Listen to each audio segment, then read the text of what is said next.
Wel, bore da, un ac oll a chroeso i'r oedfa foreol. Mae'n hyfryd i weld chi, eich croesawu chi yn aelodau, yn ffrindiau ac yn ymwelwyr. Gobeithio gewch chi fendith o gyd addoli gyda ni. It's lovely to see you all here this morning for our morning service, members, friends, and a few visitors from Wales. It's lovely to see you all and hope you have a blessing of being with us. Ac am y tro cynta, mae'n hyfrydwch i mi i weid gadewch i ni godi i ganu gyda'n gilydd.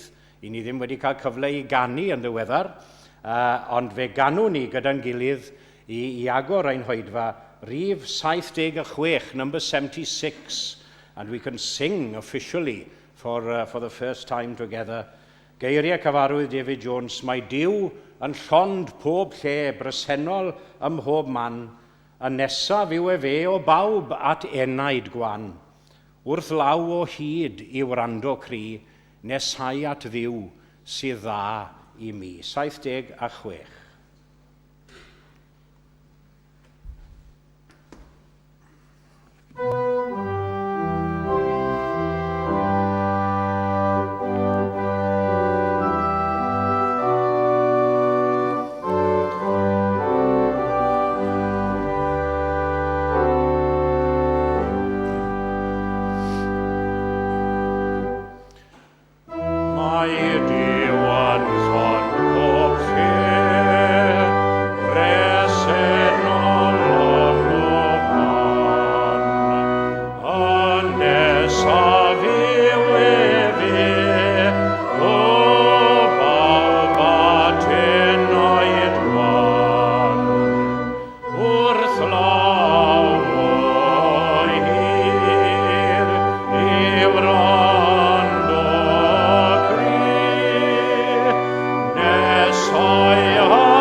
Daw'r darlleniad y bore yma o'r Efengil yn ôl Luc, yr ail benod ar 15. If you turn in your bilingual New Testaments to page 220,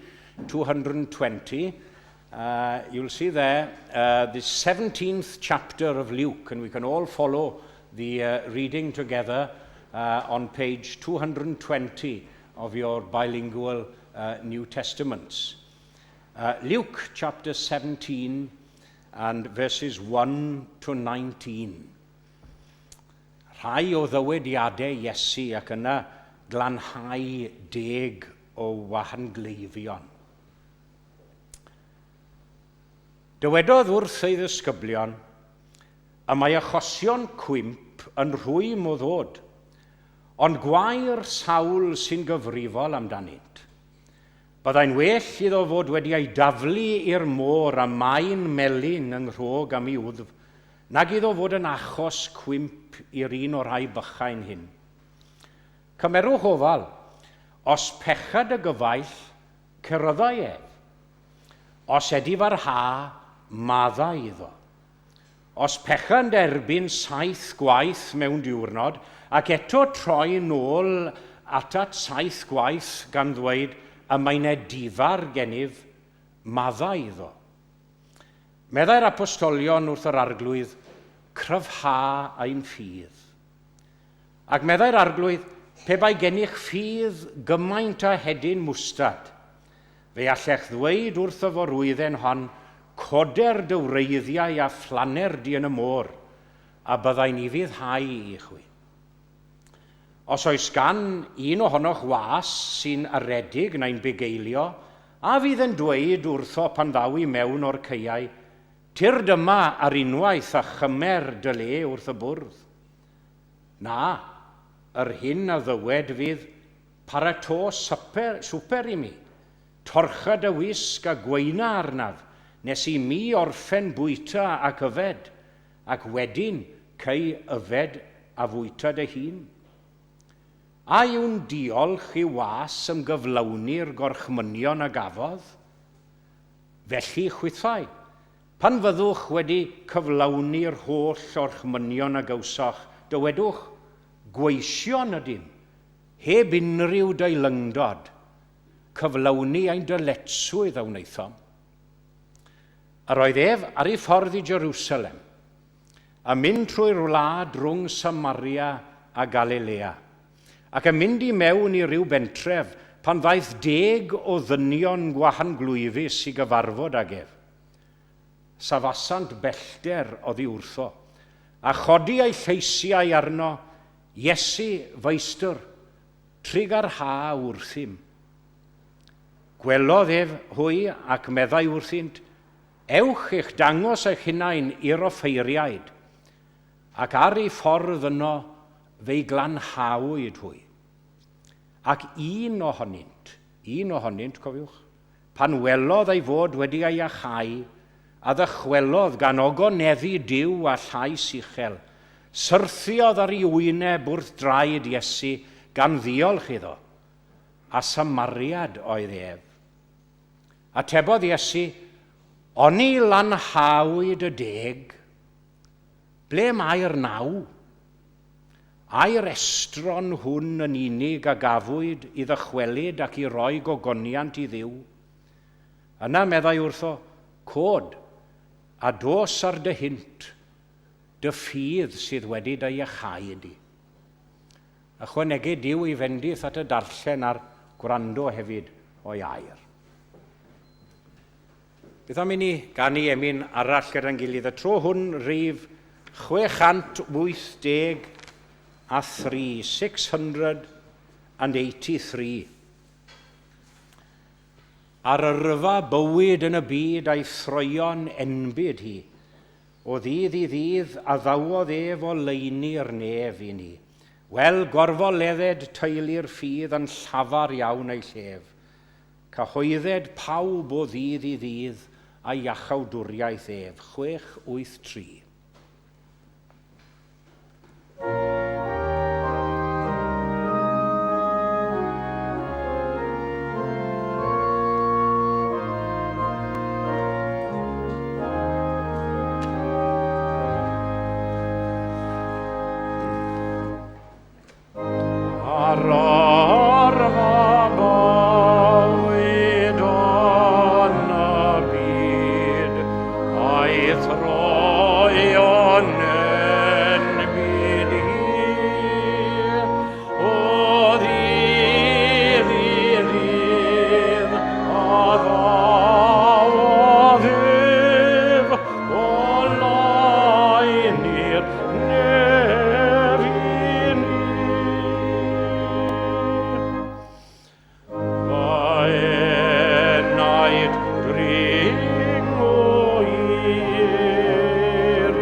gwlyth o'r ddist o ddol, a dagwyr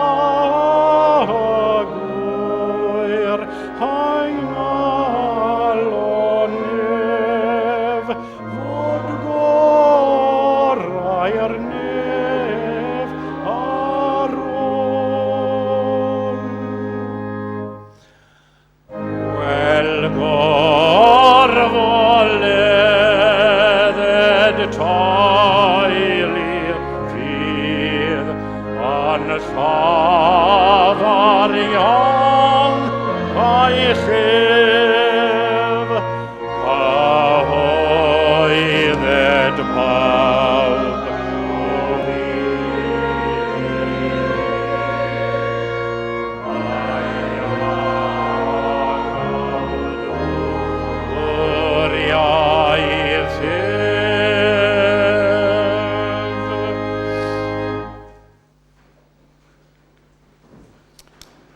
Wel, cyfle i ni nawr I droi at yr arglwydd mewn gweddi. Let us all turn now to God in prayer. Cydweddiw. Duw a thad ein harglwydd Iesu, ni'n plygu ger dy frond I unwaith yn rhagor y bore yma mewn gweddi. A hynny mewn ymateb I thalwad I. Dalwad ath wahoddiad I ni gynnig ein gwasanaeth I ti, ein hyddoliad I fynegu ein diolch ac I gyflwyno ein cyffes I ni hefyd. I roi ein bywydau unwaith yn rhagor fel ebyrth byw ar allor dy wasanaeth di. Derbyn y mawl ar addoliad I ni'n cynnig I ti nawr I fod yn annigonol iawn. Defnyddia ni. Defnyddia ni lles ac lledeiniad y deyrnas di yn y lle hwn yn arbennig ac yn y byd yn gyffredinol. Living and loving God, we come before you now once more in prayer this morning. We declare our great need of you. We need you in so many different ways. We need your love, your help and your strength, your mercy, your forgiveness and your renewing power in our lives each day. We are in constant need of your guidance as we travel on life's way. Be with us now as we call once more on your name in prayer and in our act of worship this morning. Gweddiw nawr ar I ni deimlo dy bresenoldeb yn fyw ac yn real yn ein plith ni yn ystod yr oedfa bore yma.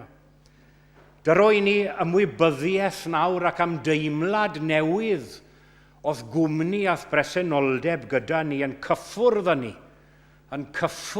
yn y lle hwn. Cynorthwya ni nawr drwy gyfrwng yr oedfa newydd hon I fyw bob dydd yng ngwres goleuni dy bresenoldeb di, a na'n harwain ni mlaen I bob yfori. Fel y gallwn ni fyw ein bywydau ni fel gwir ddisgyblion a thystion I ti yn y byd. We thank you also and marvel at the fact that you need us also to do your work in the world. And what a great privilege and responsibility indeed that has been placed on each and every one of us. Each and every one of us to be channels of your peace and of your love in the world. This world which is so broken and full of strife and suffering. Fel bo I eraill trwom ni yn dyfa meddwl hyn I mynd. Fel bo I eraill trwom ni adnabod cariad Duw. Ac yn ein gweddiau bore yma fe gofiwn yn dyner iawn am bawb sydd mewn angen. I ni'n cofio yn arbennig am bobl Afghanistan y bore yma. Diar mi ar pethau erchill ofnadw sydd yn digwydd yno. I ni meddwl hefyd yn ddiweddar am Haiti a'r daeargryn sydd wedi digwydd yno. A llawer o wledydd eraill hefyd, lle mae ryfel a thrais yn rhan o fyw bob dydd, yn effeithio ar bawb bob dydd. I ni'n gweddio ar ran y rhai hynny sy'n galaru. We think of those in bereavement now, those bereaved, many of our members and friends here at Eglwys Gymraeg, Canol Llundain. A rai hynny falle sydd ei gobeithio nhw ar chwal y bore yma, oherwydd amgylchiadau bywyd. A rai hynny sy'n wael wedi ei cystuddio a wedi ei ceithio i'w cartrefi a chartrefi gofal. Eto ni'n meddwl am aelodau a ffrindiau o'r eglwys hon sydd mewn cartrefi gofal. Bydd gyda nhw yn awr o arglwydd a gad iddyn nhw deimlo nawr yn ystod yr orig fach hon fod na rywrai yn meddwl amdanyn nhw ac yn gweddio trostyn nhw. And in praying for others, O Lord, we also place ourselves in your keeping. We ask you to lead us and to guide us in everything that we do. And as we draw near to you now in our worship, we pray for us to feel your presence drawing near to us through the work of your Holy Spirit. As we ponder your word this morning, we ask for you to speak to us through the power of the Holy Spirit, that it may move in our lives and our hearts. Bydd gyda ni nawr felly yn ystod ein haddoliad, a boed i'r neges yma sydd wedi para ar hyd y cenedlaethau i fod yn fythol fyw ac yn real yn ein calonau ac yn ein profiadau ni i gyd. Wrth i ni gyflwyno nawr ein gweddiau cyhoeddus ynghyd a deisyfiadau cudd ein calonau ger dyfrondi. Bydd gyda ni, maddau ni, defnyddia ni. A mae'n bod yn dod yn y difar yn enw ac yn haeddiant Iesu ei hun. Amen.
Wel, croeso cynnes iawn I bawb i'r oedfa bore yma. A very warm welcome to everyone to this morning's service.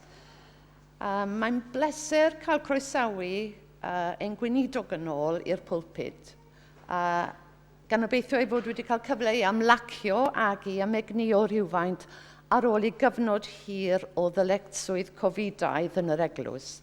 We're very pleased to welcome Rob back to the pulpit, hoping that he's had the opportunity to relax and feel re-energized after his very lengthy COVID period of church duty. Rob, ni'n edrych mlaen I wrando ar y neges I ni heddi. Ac mae'r oedfa hon yn fyw ar YouTube. We're especially delighted also to see that Lily and her little sister Eleanor are here together for the first time. And we look forward to meeting them at the end of the service. Diolch hefyd I Will am ei gyfraniad pwysig wrth yr organ. Di Sul nesa, Medi'r Bumed, byddwn yn dechrau nôl ar batrwm arferol yr Eglwys o oedfaon, sef oedfa gymun am 11, cylch trafod am hanner awr 4 ac oedfa'r hwyr am 6. Gyda chyfarfod cynta'r Clwb Cyrru Poblogaidd I ddilyn. So next Sunday, September the 5th, we'll return to our usual pattern of services. The communion service at 11, discussion group at 4:30 in Capel Bach, and the evening service at 6, followed by the first meeting of the popular Curry Club. Destination to be decided. And the first midweek service will be on Wednesday, September the 8th. The next organ recital will be on Wednesday, the 15th of September, with Professor Dr. Noel Tredinik, Emeritus Director of Music at All Souls Langham Place, performing. Newyddion cyffroes, bydd oedfa I bendithio priodas Will a Glesni yma yn y capel ar Fedi'r 19. A maen nhw'n dweud fod croeso mawr I unrhyw un ddod I weld y briodas o'r galeri. Will and Glesni extend a warm welcome to anyone who wishes to see their wedding blessing here on September the 18th to join them in the gallery of the chapel. Mae plat casglu ar y ford yn y lobby os hoffech chi gyfrannu at yr eglwys. There's a collection plate in the lobby should you wish to contribute to the church. Diolch yn fawr I chi. Wel, diolch yn fawr iawn am y coeddiadau. As I always say, everyone is equally welcome, but when you have the two newest recruits present, it's always lovely to welcome our two new additions to the church family, Lily and Eleanor. And we look forward to seeing them, I'm sure, in the future. Hyfryd I weld chi gyd. Felly, beth am I ni ganu unwaith eto gyda'n gilydd? Y tro hwn, 575, 575, 575. Disgyn Iesu oedd gynteddoedd lle mae moroedd mawr o hedd, gwel bechadur sydd yn gryddfan ar y mylon oer y bedd. Ro i'n brofi pethau nad adnabu'r byd. 575.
lawenydd, heb ddim diwedd, rofaddaiant am bobai.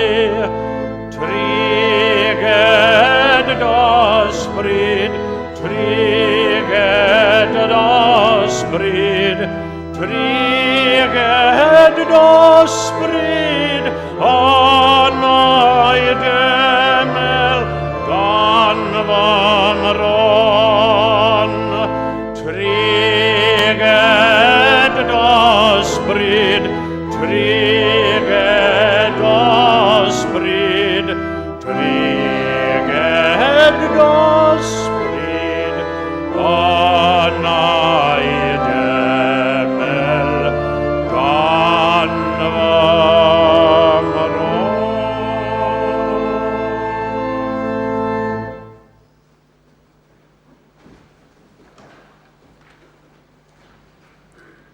Wel, dwi am dynnu'ch sylw chi am ychydig y bore yma at eiriau cyfarwydd iawn, siwr o fod, o'r darlleniad a ddarllenis i ar ddechrau'r oedfa, sef yr ail benod ar 15 o Efengil Lyc. A geiriau yma. Atebodd Iesu, oni lanhawyd y deg. Ble mae'r naw? Ai'r estron hwn yn unig a gafwyd i ddychwelyd ac i roi gogoniant i Dduw. Then Jesus answered, were not 10 cleansed? Where are the 9? Was no one found to return and give praise to God except this foreigner, yr estron hwn? Now, we live in a funny old world, don't we? Strange world. A broken world, in fact. Out of kilter with what God intended the world to be. And we only have to look, I mentioned in the prayer, to the terrible events in Afghanistan lately. And that's only one place, of course. I know there are many, many other places. War-torn regions, aren't there, across the world today, this morning? Famine-struck countries where life is literally unbearable for thousands of people who live there. A mae dioddau wedi bod yn rhan o'r byd eriod, ond yw e? There's always been hardship and suffering as part of the world, and to a certain extent, although so terrible, I know these events are terrible and incomprehensible at times, but what we're seeing happening now as well in our world today isn't anything new at all to a certain extent. Ryfel, trais, afiechyd yn llethu rywrai o hyd, yn diwe? Na'r stori wedi bod eriod. And disease has always been one of the great fears and enemies of mankind, hasn't it? And haven't we had a taste of that lately in the last 18 months with all the COVID-19 and other things? And you know the fate and the situation of the lepers, those suffering from leprosy in Palestine 2,000 years ago, was also a most terrible and unbearable state to be in. Roedd eu cyflwr nhw yn driennus, yn doedd. Am un peth, doedd dim modd i wella'r glwyf pryd hynny, clefyd ofnadw. A chi mae pan chi'n feddwl am glefyd y gwahan glwyfus, bydde fe'n ymledu'n raddol dros y corff, ond fe'n parlysu a ffydru'r aelodau o un i un, a bwyta mewn i'r cnawd ofnadw, ac yn agor tyllau hyll ofnadw, clefyd erchyll yn wir, ynddo? And as well as being uncurable, leprosy was also contagious, wasn't it? And of course, some still suffer with leprosy today in the world. And as a result, the sufferer would be ostracized from the community, from society, banished and excluded from the community, forced to live in ghettos outside the main village or town. Wy'n siŵr bod chi gyd yn gyfarwydd ar ffilm enwog Ben-Hur. A chi'n cofio'r olygfa trist ofnadw yna, pan mae Ben-Hur yn dychwelyd adre, a mae'n canfod fod ei fam a'i chwaer wedi heintio gyda'r clefyd ofnadw yma, y gwahanglwyf, a maen nhw wedi gorfod mynd i fyw yn yr ogofau tu fas i'r dre. And that's exactly what happened, in fact, with these 10 people. These 10 people had gathered together in a kind of leper colony. 9 Jews and 1 Samaritan. 9 Jews and 1 Samaritan. You see the similarity, to the parable of the Good Samaritan. The 2 Jewish officials passed by. The Samaritan stopped to help. And to add to all their misery, if that wasn't enough, it was the general belief at the time that any such illness was a result of some sin or another, and that their condition was God's judgment upon them. But Jesus came to say, no, that's not true. That's not true at all.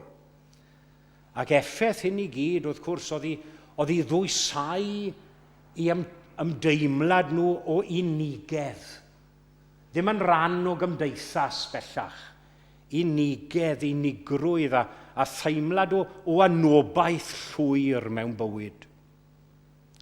Now, considering this background, I'm sure that we can well appreciate that these 10 lepers received a great blessing from Jesus. Not only does Jesus heal them completely in a physical and bodily sense, but he restores them socially and economically as well. They no longer now have to live on the outskirts of society. They weren't any more longer dependent, on the charity of others. They weren't dependent on others for their livelihood. These days, perhaps we'd use the analogy that they don't have to live on benefits. Yeah. Dyma ddechreuad y fori newydd yn eu hanes nhw. Go iawn. Cawson nhw I hadfer I fod yn aelodau llawn o gymdeithas unwaith eto, ac I ail ymuno siwr o fod eu teuluoedd nhw am y tro cyntaf hefyd. Nawr, dyw e ddim yn syndod I mi o gwbl bod e'n siom enfawr. Chi'n clywed siom yn llais Iesu, ynddo fe? Wrth iddo gyfeirio at aniolchgarwch y mwyafrif llethol ohonyn nhw, y 9 ohonyn nhw. We're not 10 cleansed. Where are the 9? What a disappointment. What a disappointment in his voice. Dwi wedi gweud hyn o blaen, o'n cofio clywed pregeth gan Byron Evans ar y testun yma, ac oedd ganddo fe pennau gyfeilgar iawn, gwirth y 10, gwarth y 9, a gwerth yr 1. Na chi pennau da, ynddo fe? Dwi'n ofni bod pennau Byron yn well o lawer na rai fi bore yma, ond os na, cofiwch chi ddim o'n mregeth I bore yma, cofiwch am pennau Byron. But I don't want to say so much today about the miracle, stay with the miracle of the 10, or the shame of the 9 who refused or didn't come back to give thanks, but rather to consider the virtues and the value of this one single Samaritan who came back to give thanks. Because I think this single Samaritan has many, many virtues that we should endeavour to emulate this morning. Yn gyntaf, gai ddweud fel hyn, oedd e wedi cael ei flaeno'r ieithau yn iawn, ond oedd. This chap, he had his priorities in the right place. He got them in the right place. So that he roi lle blaenaf i'r gwaith pwysica. He gives precedence to the most important tasks. That's my first point this morning. Do you know, if you try for a job these days, you'll very often see as part of the job description, there's always a job description, isn't there? They put this line in, the ability to manage and prioritize tasks. Yeah, very important. Now here's a man who prioritized his tasks very well. Mae'n bwysig nodi, wrth gwrs, bod Iesu wedi gorchymyn i'r 10 ohonyn nhw I fynd a dangos eu hunain i'r offeiriad, ond nhw gyd wedi gwneud hynny, cofiwch. The 10 of them did obey Jesus. The 10 went and showed themselves to the priests in Jerusalem. But it was only this singular Samaritan who returned to give thanks. He was the only one who had his priorities in the right place, as it were. Gai ofyn yn ddidwyll y bore ma nawr wrthoch chi gyd a fi gyda chi. Pwy neu beth sy'n cael ein blaenoriaethau ni y bore yma? Ein prif blaenoriaethau ni, tybed. Ni ein hunain yn aml, cofiwch. Mae rhaid I ni gafaddau, ynddo fe? Ni ein hunain, ein teuluoedd, ein ffrindiau, ein diddordebau, a'n gweithgareddau hamdden ni. Now, of course, there's nothing wrong. Don't think for a minute that I'm preaching against giving time or looking after ourselves. Yes, we have to look after ourselves, look after our loved ones and enjoying leisure time and hobbies. Yes, in fact, Jesus encourages that. But the great consideration here is priority. Priority and placing things in the right order. Achos cofiwch, os ydym ni yn Gristnogion ac yn honni fod yn ddilynwyr I Iesu Grist, o'i roi ef wedyn ni yn y canol yn brif blaenoriaeth, fe ddaw popeth arall i'w le. Popeth arall i'w le wedyn ni yn dilyn ymlaen o'r flaenoriaeth honno. Os e fe gaiff ei le, chi'n cofio Emyn Elfed? Os e fe gaiff ei le, daw a ddaiar fel yn ef. Yeah? Things like worship, devotion, private prayer, reading the Bible. If we're committed Christians, these things shouldn't be a little optional add-on. These should be an intrinsic element of our lives and of our living, of our everyday living. A chi'n bod yr holl alwadau yma sydd arno ni, a mae bywyd yn llawn a phrysur, ond yw e, o bob math o alwadau gwahanol. Galwad Crist ddylai cael y flaenoriaeth, a bydd hynny wedyn ni yn gosod popeth arall yn ei le, yn ei lle priodol.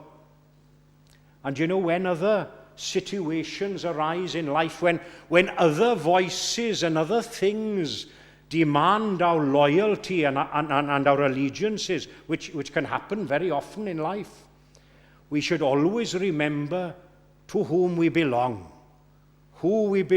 and with whom our main priorities lie. And then everything will fall into place. We look after our family. We love our neighbours and our enemies as ourselves. Haws dweud na gwneud. Ond y nerth diw mae bosib I ni ymgeisio. That will put everything in life in the right perspective, as it were. And just as this Samaritan who returned to give thanks, it will teach us also to give precedence to the most important things in life.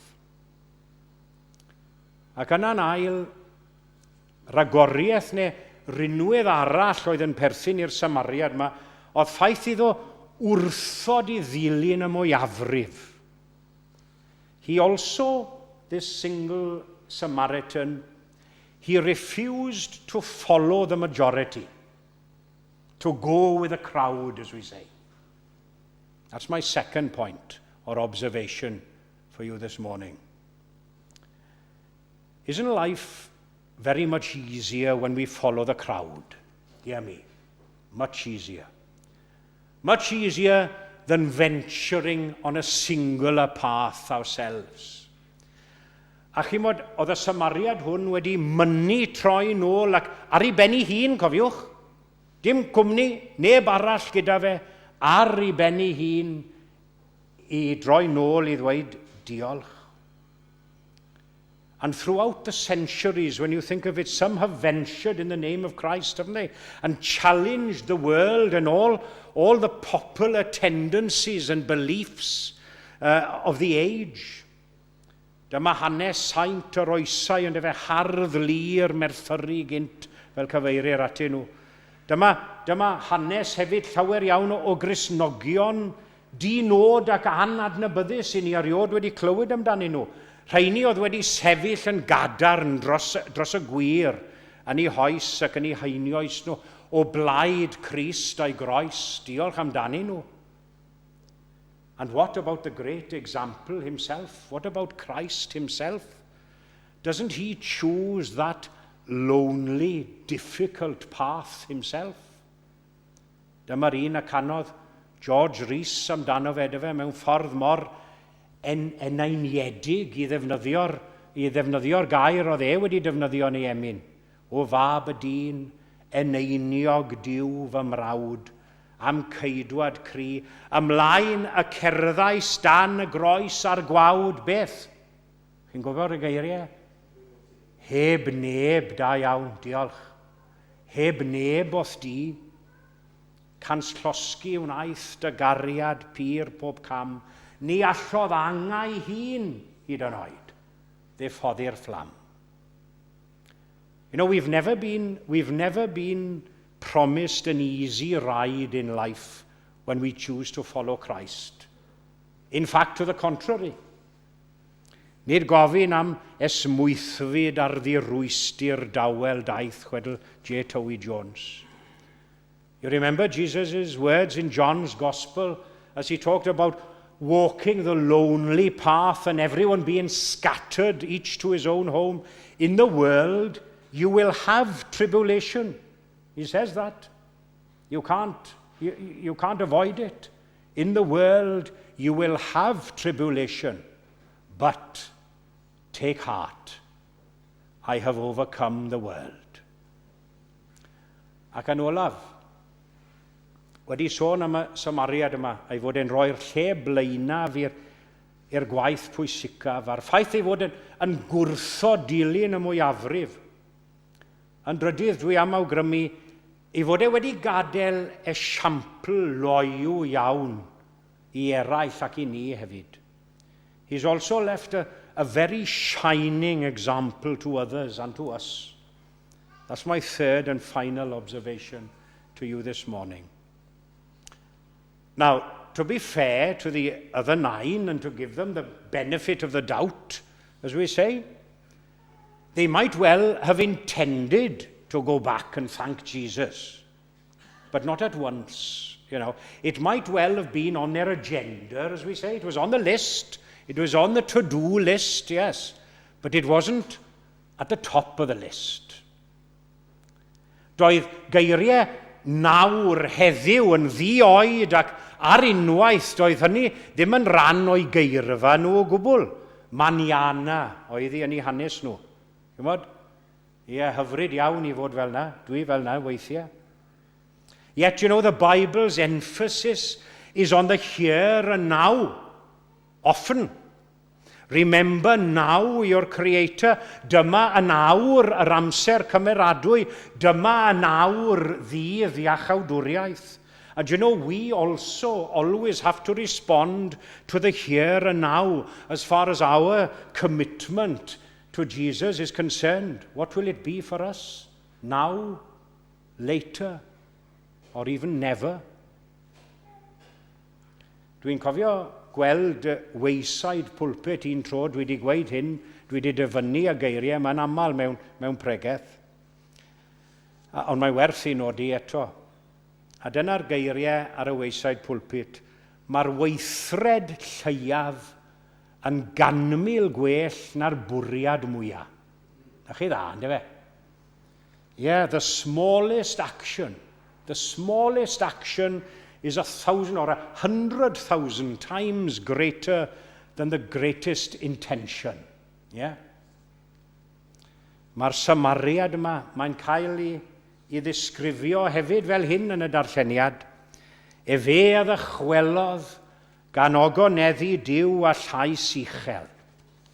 Wel, diar mi, gweddiw ninnau y bore yma nawr am ddigon o nerth a gras I ymdebygu iddo fe fel y gallwn ni hefyd I fod yn gyfryngau yn llaw y Duw tragwyddol ei hun I ddenu eraill at y gwaredwr mawr a hynny goniant i'w enw. Amen.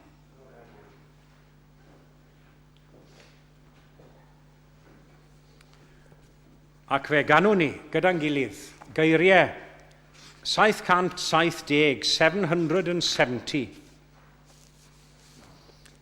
Geiriau Ben Davies Panteg, mi goda fegw anlef at Iesu yn y nef, a roddaf bwys fe enau dwys I orffwys arno ef. Cafanddo ras o hyfryd flas a mwyn gymdeithas diw, a'i nerth o rydd yn ôl y dydd a'i olau sydd ar lwybrau ffydd, rwyf beinydd iddo'n byw. 770.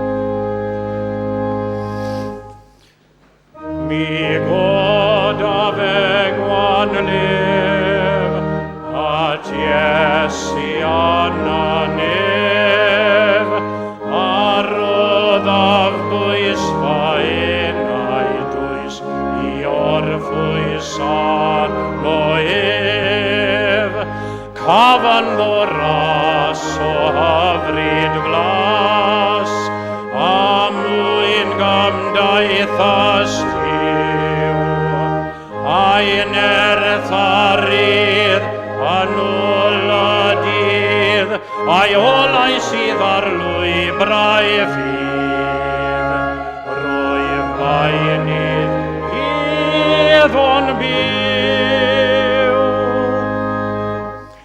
Mae aedd I ddannwch drud yn difaswy a byd yn llwyr I mi diw'r ysgabri yn ddim ond gweg I gyd. Daw heddi'n bron fel dwy foldon o'i dirion gariadur. Mi glawaf gwr ar isialfwr a gwelaf ddwr tangnefedd iwr.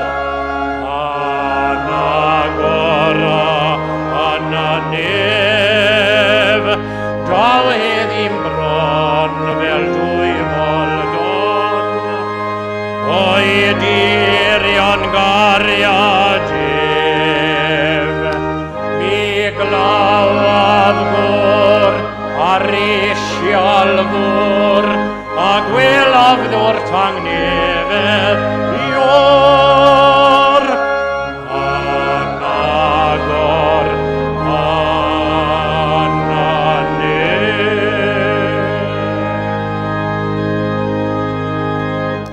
Gawn ni roi ein gofal nawr i'r arglwydd. Let us commit ourselves to God in prayer. Gollwng ni nawr o dadnefol o dan dyfendith gyfoethog, a bydde di ras ein harglwydd ni Iesu Grist a chariad Duw y Tad, a chymdeithas felys ddiddannus I lan ysbrydef, I aros gyda bob yr un ohonom ni, ac I weithio ynom ni a thrwom ni, o'r awr hon hyd yn oes oesoedd. Amen.